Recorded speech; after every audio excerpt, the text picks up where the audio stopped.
ओमकार की ध्वनि को अपने भीतर, प्रभु नाम की नाद को अपने भीतर अनुभव करें।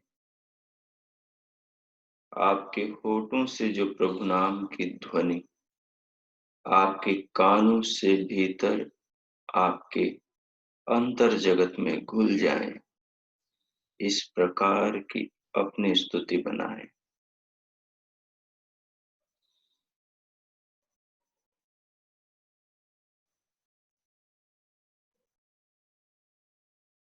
बाहर की ध्वनि शांत होते होते भीतर आपको ओमकार का अजब जाप,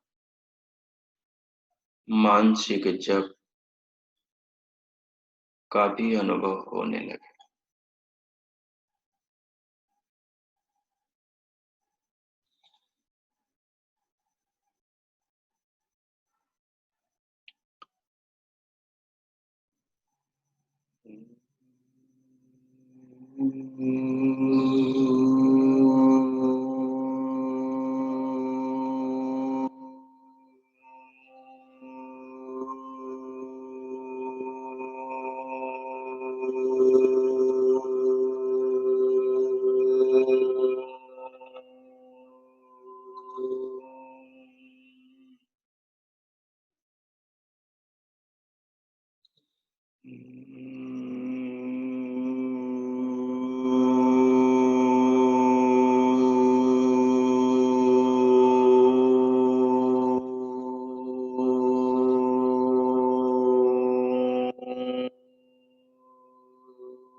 ओम।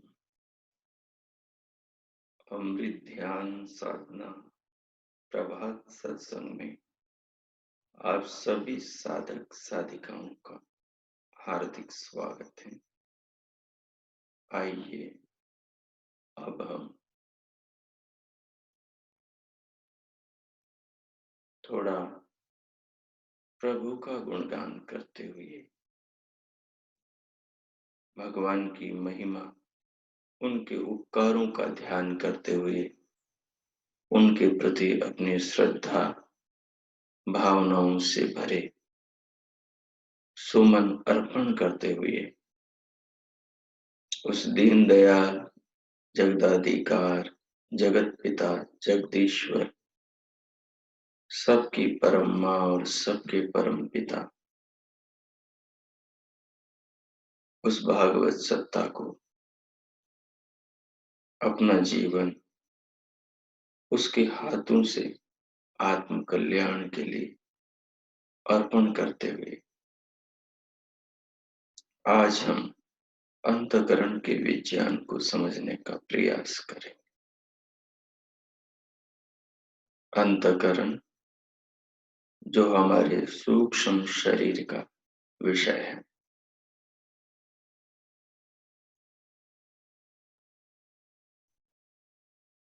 वही अंतःकरण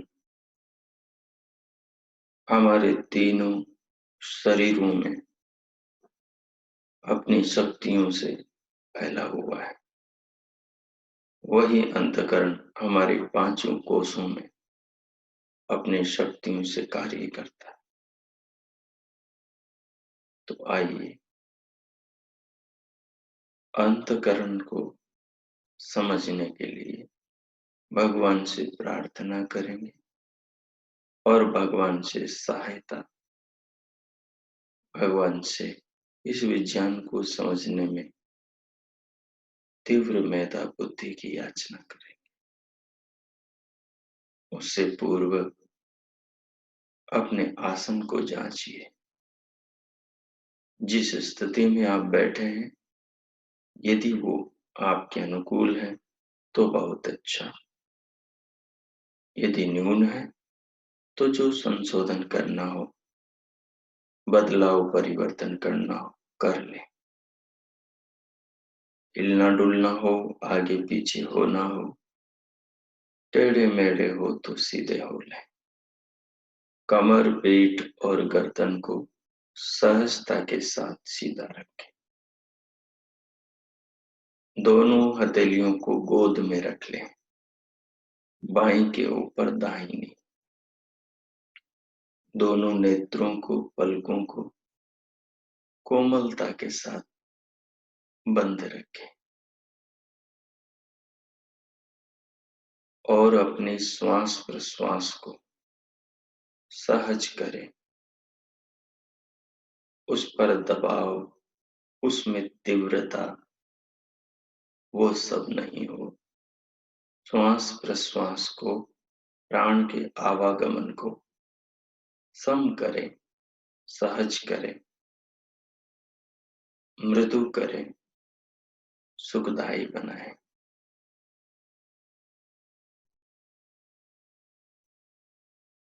और सिर से पांव तक, पांव से सिर तक, चर्म से लेकर हड्डी अस्थि तक और अस्थियों से, हड्डियों से लेकर चर्म तक, जितनी भी काया, जितना भी शरीर है, जितनी भी देह है, संपूर्ण देह को अनुभव करें। अपनी वर्तमान बैठने की स्थिति को, अपने आसनस्थ अवस्था को अनुभव करें।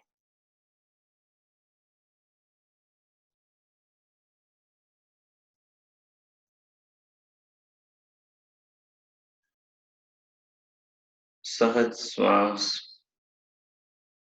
प्राणों का सहारा ले सकते हैं।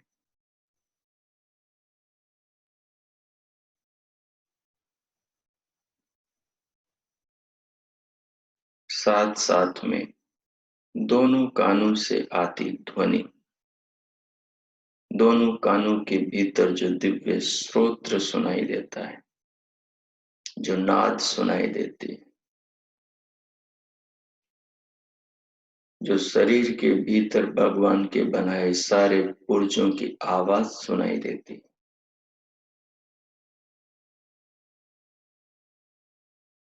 उसको सुने।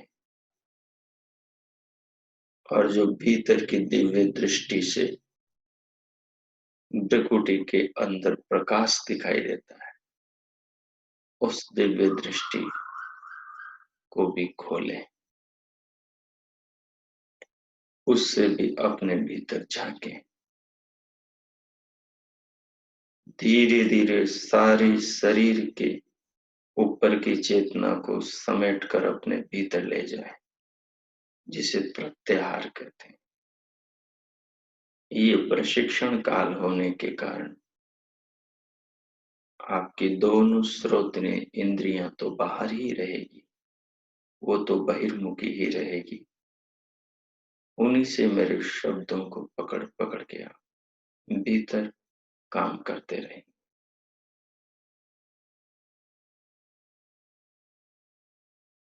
पूरी देह का अनुभव करते हुए मन द्वारा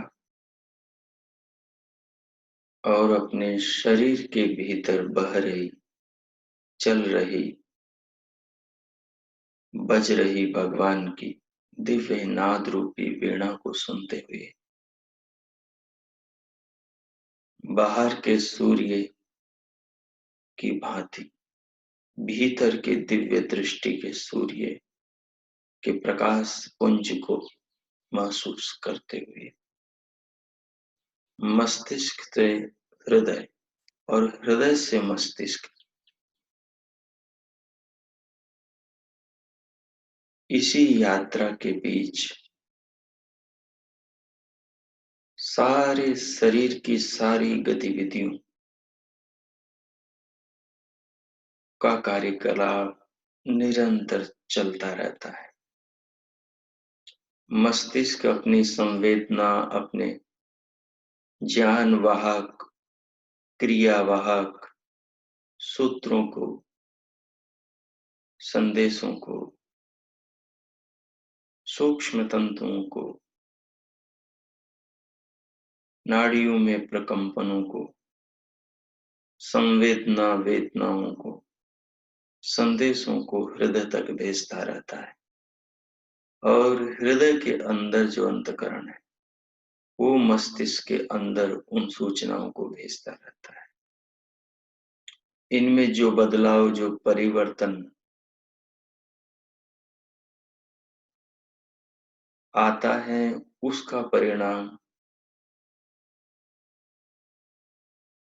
आत्मा अनुभव करता है और पूरी देह पर नाना रूपों में वो परिणाम व्यवहृत होता रहता है। सो आइए अंतःकरण की यात्रा, अंतःकरण के विज्ञान, अंतःकरण के ज्ञान में प्रवेश करने से पूर्व इसके निर्माता विधाता का स्मरण किया जाए। उसके श्री चरणों में बैठकर उसकी भक्ति ही उसके चरण है और स्वयं को शिशु की भांति, जैसे किसी महान गुरु के सामने यथार्थ में कोई शिष्य हो, जो शिष्यता के गुणों से भरपूर हो, वो उसके श्री चरणों में बैठकर गुरु से ज्ञान प्राप्त कर रहा हो। ऐसे भगवान के सन्मुख बैठकर अपनी भावनाओं के द्वारा ऐसी सृष्टि करके सोचकर प्रभु से प्रार्थना कीजिए कि वो आपको इस विज्ञान को जानने, समझने और इसके शिखर तक पहुंचने में मदद करें। उसके लिए नाभि से मस्तिष्क तक प्रभु के नाम का बड़ी मधुरता से मानसिक जप आरंभ कर दें।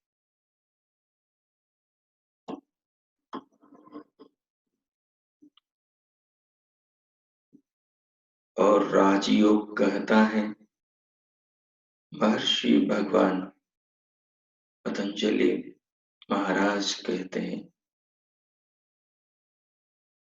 भगवान वेदव्यास कहते हैं, तस्य वाचक प्रणव। उस परम दयालु, परम करुणा के सागर, प्रेम सिंधु भगवान का जो नाम है, वो प्रणव है। प्रभु के नाम को संस्कृत में प्रणव कहते हैं और हिंदी में उसे ओम कहते हैं। संस्कृत में भी उसे ओम कहते हैं। उसी ओम का सारे विश्व में विस्तार है, पसार है, वही सर्वत्र फैला हुआ है। सारी सृष्टि उसी की माया है, उसी की रचना है, उसी की महिमा है। तो नाभि से मस्तिष्क तक भगवान का जो ओम नाम है, उसको मानसिक रूप से प्रारंभ करें। उसका जाप भावना पूर्वक अर्थ सहित भीतर आरंभ करें। तज्जपस तदर्थ भावना। भगवान के नाम का जाप कैसे करें?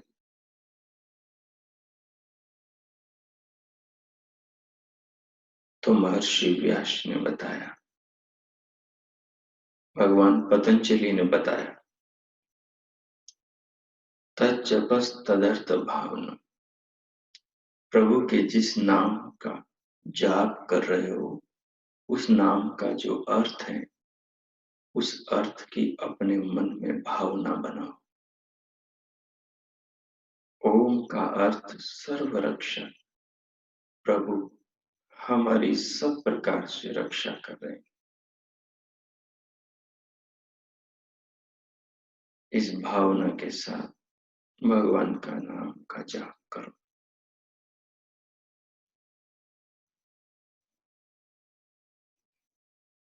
भगवान ने जो जीवन में उपकार किए हैं, जो शक्तियां साधन दिए हैं, जो जीवन शरीर शरीर में नाना प्रकार के शक्तियां, सामर्थ्य, आत्म कल्याण का अवसर दिया है, उन सब को ध्यान रखकर भगवान के प्रति धन्यवाद की भावना। अब मैं मौन हो जाता हूं, 2 मिनट आप प्रभु से व्यक्तिगत अपने हृदय की बात करें। भगवान के प्रति अपने हृदय, प्राण, अपने आत्मा, अपने पूरे जीवन की जो संभावनाएं आप लेकर बैठे हैं, जो आशाएं लेकर बैठे, उनमें से जो आपके परम कल्याणकारी भाव है, उन्हें भगवान से कहें।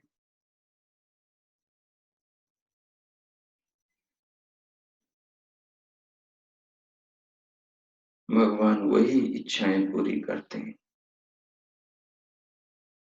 जिनसे हमारा और सारा संसार का मंगल होता। ओम। अब से 2 मिनट तक आप अपने अनुसार प्रभु का धन्यवाद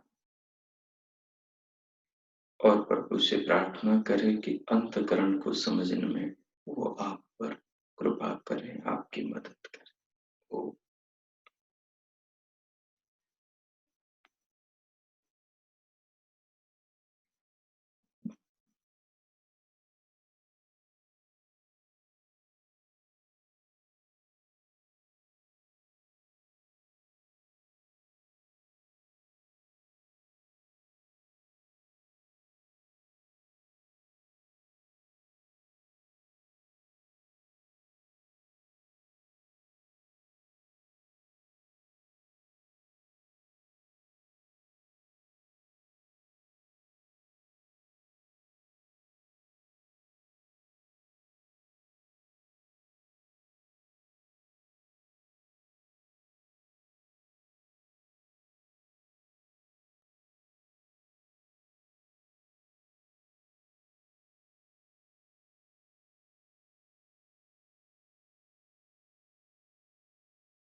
ओहो!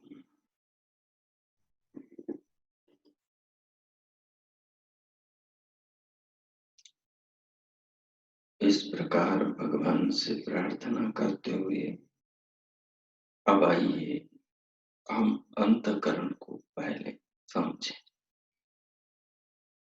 अंतःकरण क्या है? अंतःकरण हमारी आत्मा को अपना और इस जगत का और स्थूल शरीर का ज्ञान अनुभव कराने का साधन है। अंतःकरण विधाता के द्वारा आत्मा के साथ जोड़ा सबसे पहला, सबसे प्रथम साधन है। अंतःकरण आत्मा के साथ जुड़ते ही आत्मा की चेतना से अंतःकरण क्रियाशील होगा। उसी अंतःकरण को सूक्ष्म शरीर भी कहते हैं। स्थूल शरीर हमें संसार में माँ बाप से मिलता है, पंचभूतों से मिलता है। सूक्ष्म शरीर और अंतःकरण सृष्टि के आदि में ही, सृष्टि के आरंभ होते ही उसके बाद में हमारे कर्मानुसार जिस सृष्टि में, सृष्टि के जिस समय में, जिस वातावरण में हमारा जन्म होना होता है, तब हमारा जन्म होता है। और जन्म से पहले भगवान हमारी आत्मा का पहली पहली बार आरंभ हुई सृष्टि में कर्मानुसार उस समय में संयोग कराते हैं अंतःकरण से। अंतःकरण में प्रमुख रूप से चित्त, बुद्धि, अहंकार और मन क्रमशः ये चार करणों के समूह को अंतःकरण नाम से कहा जाता है।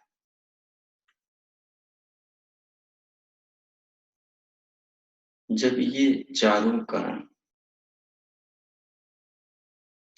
आत्मा के साथ मिलते हैं तो आत्मा की चेतना से इनमें चेतनता आती है। जैसे बिजली से मशीनें चल जाती हैं, जैसे बैटरी से फोन चलने लगता है। उस समय क्या होता है कि जो आत्मा से अंतःकरण में चेतना आती है, क्रियाशीलता आती है और अंतःकरण विधाता की व्यवस्था, उनके नियमानुसार काम करने लगता है। तो आत्मा की चेतना से जो चेतित अंतःकरण होता है, जैसे बिजली से जो मशीनों में क्रिया होती है, उस क्रिया को सूक्ष्म प्राण कहा गया है। जो आत्मा से, आत्म चेतना से अंतःकरण में चेतना जाती है, क्रिया आरंभ होती है। उस आत्मा में कोई क्रिया नहीं होती। आत्मा की जो चेतना है, उस चेतना के संपर्क में आते ही अंतःकरण में क्रिया होती। आत्मा क्रियाहीन ही रहता है। आत्मा जानता है। सदा ज्ञातास्तत् प्रभु। पुरुषस्य अपरिणामित्वात्।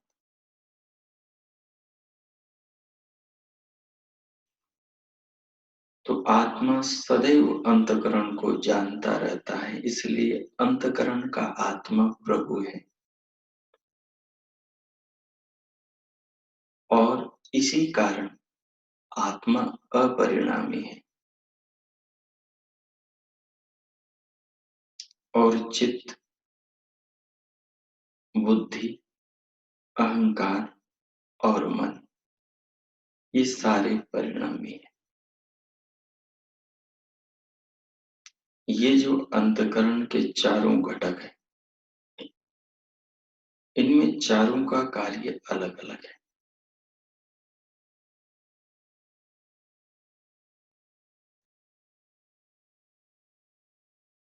और चारों के स्थान भी कुछ के हृदय में और कुछ के मस्तिष्क में है। आत्मा का जो स्थान है वो हृदय में है। और शरीर में हृदय दो है, एक मस्तिष्कगत, दूसरा छातीगत।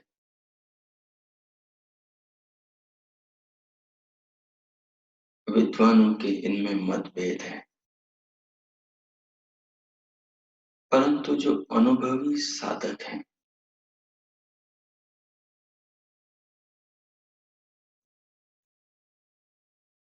उनका अनुभव है कि आत्मा का जो मुख्य स्थान है वो मनुष्य का हृदय है। और वो हृदय छाती वाला, दोनों स्तनों के बीच में, पेट के ऊपर जो अंगूठे के बराबर का गड्ढा है, उसके अंदर हृदय है। और उस हृदय के भीतर एक और अंगुष्ठाकार सूक्ष्म स्थान है, जिसको यंत्रों से तो पकड़ा नहीं जा सकता, लेकिन दिव्य दृष्टि से उस स्थान को देखा जा सकता है। उसी के अंदर आत्मा का निवास है। आत्मा को नहीं देखा जा सकता।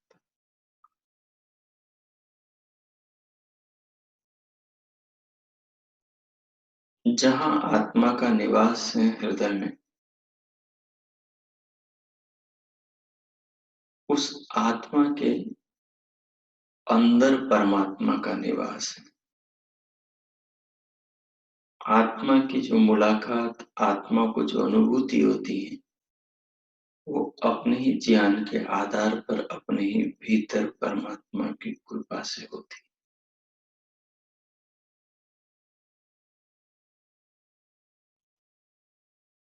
आत्मा का जो अपना मंडल, अपना स्थान है,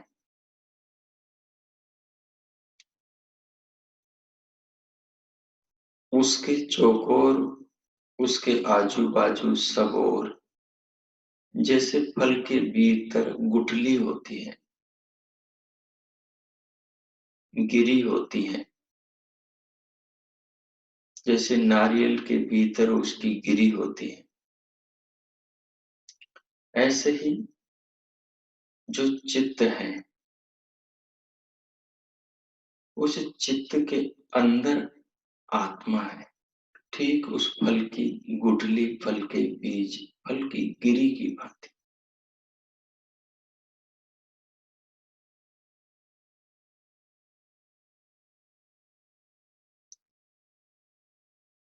तो आत्मा अंतकरण की सारी क्रिया का उत्पादक होता है, व्यवस्थापक नहीं होता। आत्मा को अंतकरण का ज्ञान नहीं होता कि वो कैसे बना।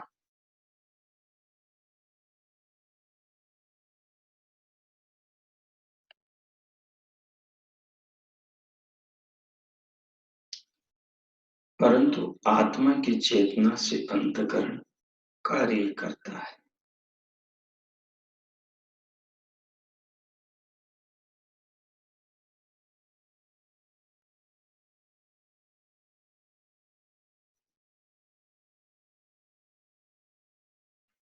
आत्मा के चारों ओर आज जैसे मानो कि आत्मा फल की गुठली है, नारियल की गिरी है, और उसके चारों ओर जो खोल है, पहला खोल जो है वो चित्त का मंडल है, वो चित्त का खोल है, चित्त का आवरण है। चित्त एक पुंज की तरह है।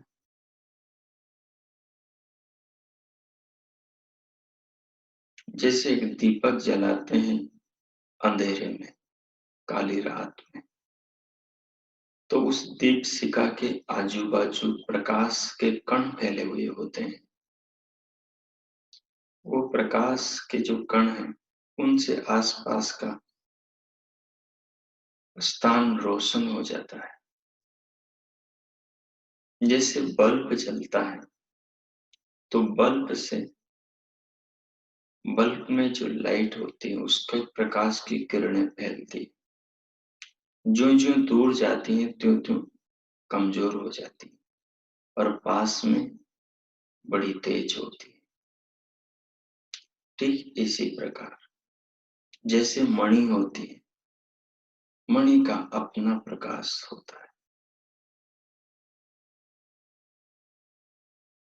जैसे हमारे भीतर शरीर के अंदर दिव्य दृष्टि है, उसका अपना प्रकाश है, उस दिव्य चक्षु, और उसे आपने देखा भी है। सूर्य माना कि हमसे अलग है, पर हमारे शरीर के भीतर का सूर्य हमारे संपर्क की चीज है। तो जैसे इसका अपना स्वतः प्रकाश है, वैसे ही हमारा जो अंतकरण है, अंतकरण में जो चित्त तत्व है, जो शुद्ध सत्व गुण से बनता है, जो महतत्व का सत्व प्रधान अंश है, जिसमें रज और तम पूर्ण रूप से गौण है, पर चूंकि महतत्व भी बना तो सत्व, रज और तम तीनों जो प्रकृति के गुण हैं, इन्हीं से बना। महतत्व के अंदर तीनों गुण हैं, इसलिए हमारा जो चित्त है वो त्रिगुणात्मक है, पर फिर भी वो सत्व प्रधान है, उसमें सत्व की मात्रा अधिक है। वो जो चित्त है वो आत्मा के सबसे करीब है, जैसे नारियल की गिरी के सबसे करीब उसका खोल होता है, जिसमें वो गिरी सुरक्षित रहती है।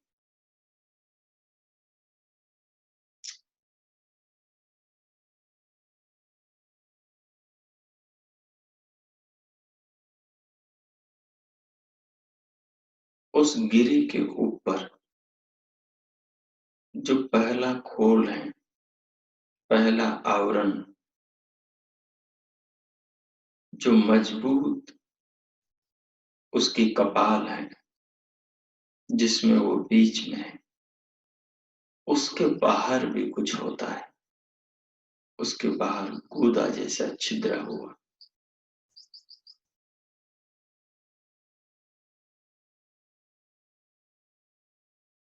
जैसे मनुष्य के शरीर में चमड़ी के नीचे मांस होता है, मांस के नीचे हड्डी होती, और हड्डी के अंदर भी मज्जा, मेद होता है।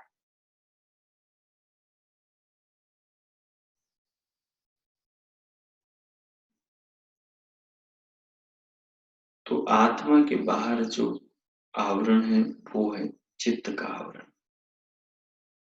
और इस चित्त के अंदर जन्म जन्मांतर के संस्कार भरे हुए हैं। इस चित्त का सीधा संबंध समष्टि चित्त के साथ में, जो संपूर्ण ब्रह्मांड का चित्त तत्व है, जिसमें सबका मानो मूल डाटा रहता है। उस समष्टि चित्त से ही ये व्यष्टि चित्त मानो बनता है। ऐसा योगियों का अनुभव है।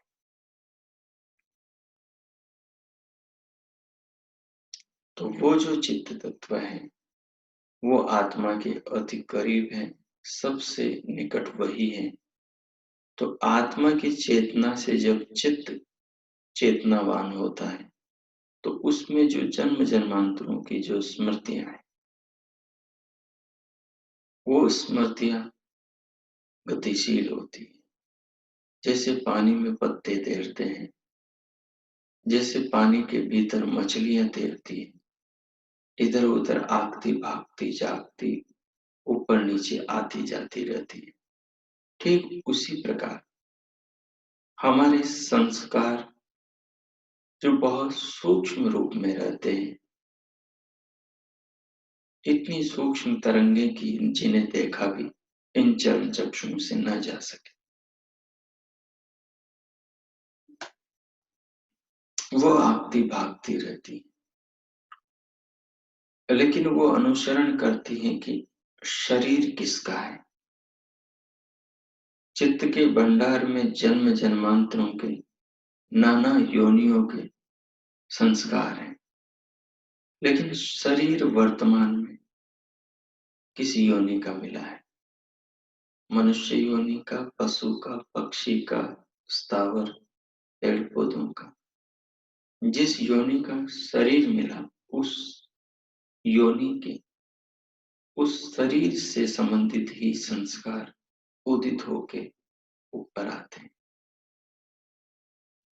जैसे मछलियां नीचे पानी के तल से ऊपर आती रहती, घूमती फिरती, छुप जाती, मुंह दिखा जाती और फिर अंतर्ध्यान भीतर गप हो जाती। ये चलता ही रहता है।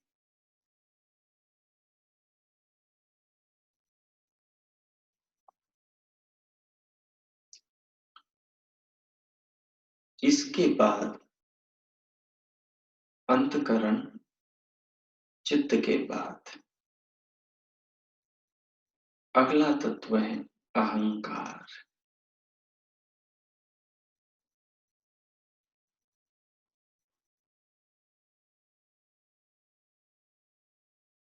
ये जो अहंकार है, ये अहंकार चित्त तत्व के ऊपर वाला खोल है।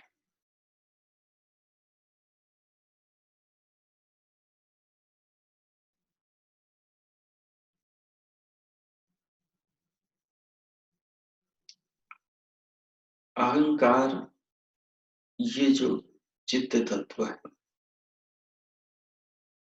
इसके अंदर जो संस्कार है पुराने, उन पुराणों में जो अपनेपन की छापें लगी हुई है, मोहरें लगी हुई है, उनकी पहचान अहंकार से होती है। इसी को अस्मिता कहते हैं। अस्मिता संस्कृत का शब्द है और इस संस्कृत शब्द का अर्थ है मैं हूं। ये जो स्मृतियां हैं, ये जब जब हमने जिस जिस इंद्रिय द्वार से विषय रूप में या विषयों पर आधारित जिस जिस जन्म में या इस जन्म में जिस जिस समय में बटोरी है, वो सब छापें इन स्मृतियों पर, संस्कारों पर लगी हुई है। मैं बनेगी। यदि पिछले जन्म में जो जो भोगा है, देखा है, पिछले योनि में जो हम थे, वो पिछले जन्म की भी स्मृतियां हैं, वो संस्कार हैं। परंतु वो वर्तमान जीवन के संस्कारों के नीचे इतने गहरे दबे हैं कि बिना तपस्या और समाधि के उन्हें जाना नहीं जा सकता। भगवान पतंजलि तो कहते हैं, संस्कार साक्षात्कारणात् पूर्व जाति ज्ञान। अपने संस्कारों का साक्षात्कार कर लोगे तो पिछले जन्म में जिस जाति में आप थे, पशु में, पक्षी में, मनुष्य में, स्त्री पुरुष, उसका पता लग जाएगा।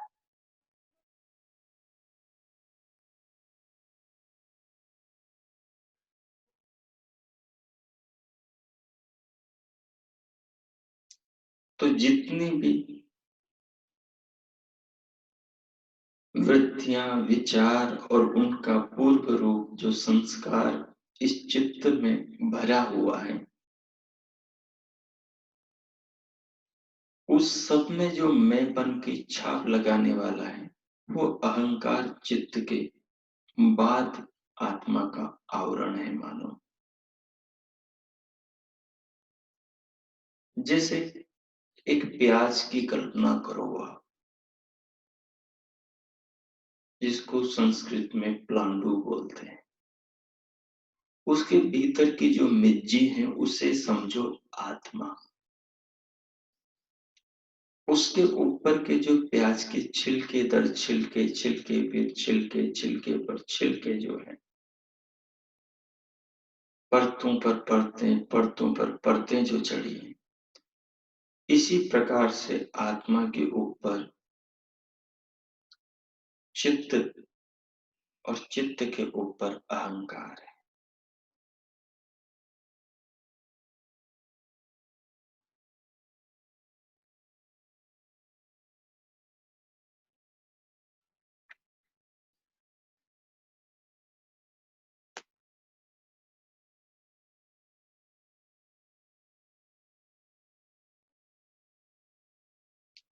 इसी अहंकार से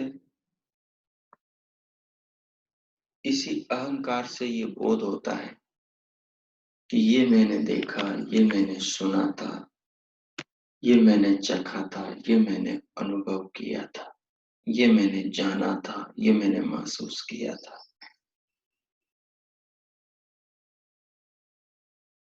ये ऐसा हुआ, ये वैसा हुआ, उसने मुझे कहा, उसने मुझे दिया, उससे मैंने लिया, उससे मैं मिला, वहां मैं रहा, उनको मैंने कहा, ये मैंने किया, वगैरह वगैरह वगैरह जितनी भी बातें जिनमें मैं बना है, जो स्वयं के द्वारा घटनाओं से बनी स्मृतियां हैं, वो सब अंतकरण में भरी है भंडार में। और उनका ज्ञान होता है कि इन सब का ज्ञाता मैं हूं, अहंकार के सहयोग से। आत्मा अपने आप में जानने वाला है, पर जो जाना उसे अपने भीतर छिपा के नहीं रख सकता, अपने भीतर उसे ले जाके नहीं रख सकता। चित्त में जो संस्कार है, वो एक भी संस्कार आत्मा के अंदर प्रवेश नहीं करेगा। आत्म तत्व जो अनुरूप है, उस सूक्ष्मता की दृष्टि से उसे अणुरूप कहा। यहाँ अणु का अर्थ दृष्टिगोचर पदार्थ नहीं है, या अणु का अर्थ ज्ञानात्मक दृष्टि से उसकी सूक्ष्मता को कहा गया है। तो आत्म तत्व में प्रवेश चित्त तत्व का नहीं होता। चित्त की जो सामग्री है, सारा डाटा वो चित्त में ही रहेगा। और जो अहंकार है, जो भगवान ने बनाया इस तरह से है कि जो जो आत्मा ने कभी भी देखा इंद्रियों से, वो जब भी चित्त में उभर के आएगा तो इस अहंकार के सहयोग से आत्मा को ज्ञान होगा कि इसे मैंने पहले देखा और सुना था, बिना अहंकार के नहीं होगा। तो ये दोनों तत्व अंतकरण में मनुष्य के हृदय छाती वाले में रहते हैं। छाती के अंदर हृदय में आत्मा का वास है। इस संबंध में पूज्य महर्षि भगवान दयानंद का भी उपदेश मिलता है। उन्होंने कहा कि आत्मा जो पेट से ऊपर दोनों स्तनों के मध्य जो अंगुष्ठाकार गड्ढा है, उसके अंदर हृदय में आत्म तत्व का वास है। वो एक अनुभवी संत थे। वो एक परिव्राजक संत थे और उस समय में जो लोग संपर्क से दूर जंगलों में, गुफाओं में रहकर, हिमालय की तलहटियों में रहकर जो जगत निर्माता विधाता ईश्वर के ध्यान में मग्न रखने वाले जो योगी थे, उनके साथ महर्षि का साक्षात्कार हुआ। उनके साथ उनके संवाद हुए। महर्षि ने उन योगियों से बहुत कुछ सीखा। अपने जीवन में अपने अनुभवों में बताते हैं और उनके शिष्यों ने उनके अनुभवों का उनके जीवन चरित्र में उल्लेख किया।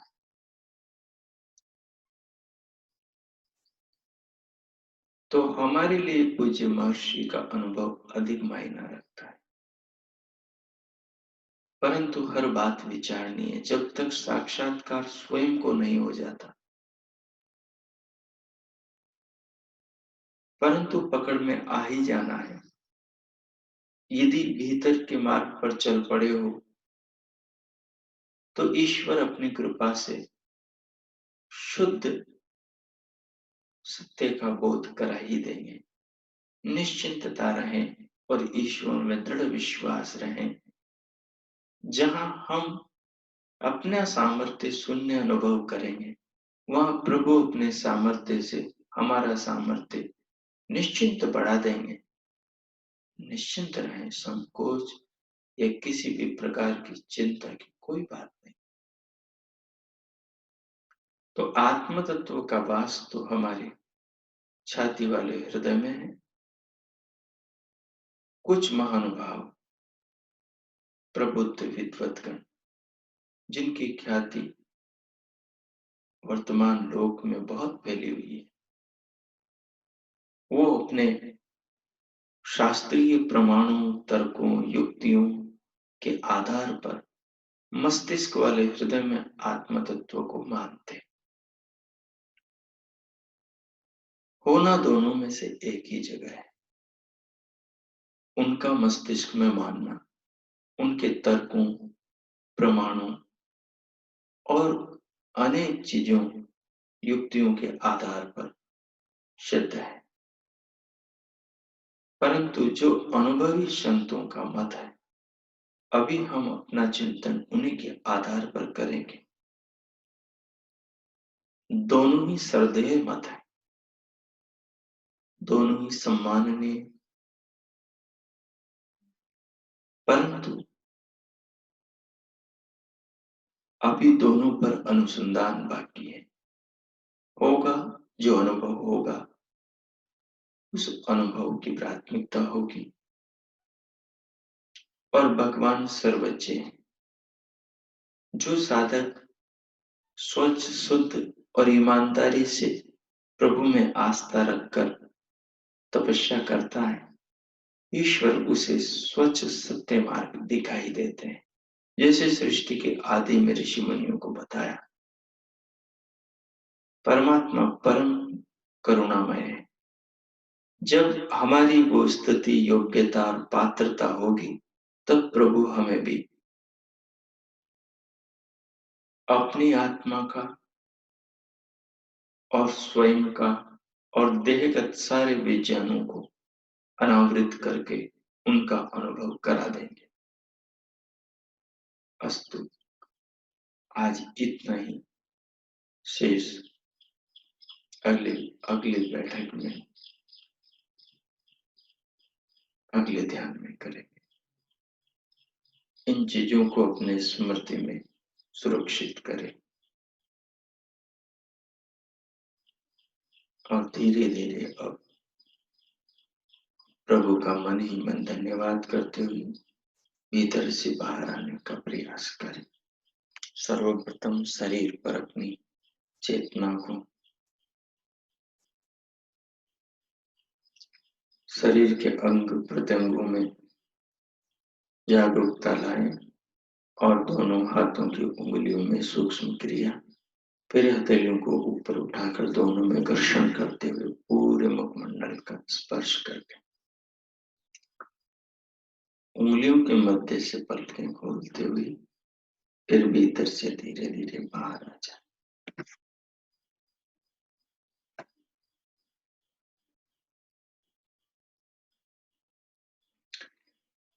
इससे संबंधित किसी को कुछ पूछना हो तो अब आगे आप पूछ सकते हैं।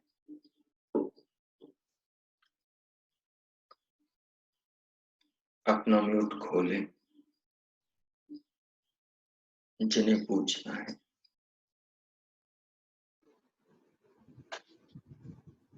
ओ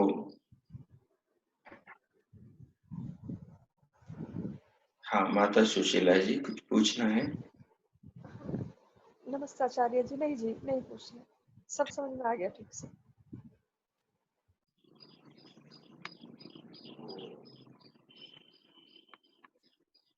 अपना म्यूट खोल के आप प्रश्न पूछ सकते हैं, किसी की कुछ जिज्ञासा हो तो, नहीं तो फिर शांति पाठ करेंगे।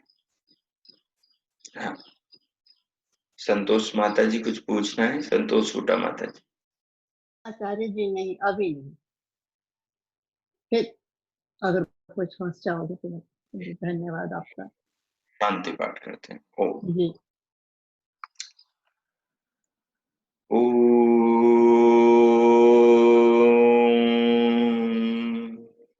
द्यौ शान्तिरन्तरिक्षं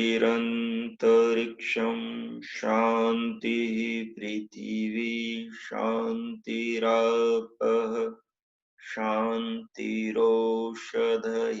शान्तिः वनस्पतयः शान्तिर्विश्वे देवा शान्ति ब्रह्म शान्ति सर्वं शान्तिरेव शान्ति तामा शान्तिरेधि। ओम शांति शांति।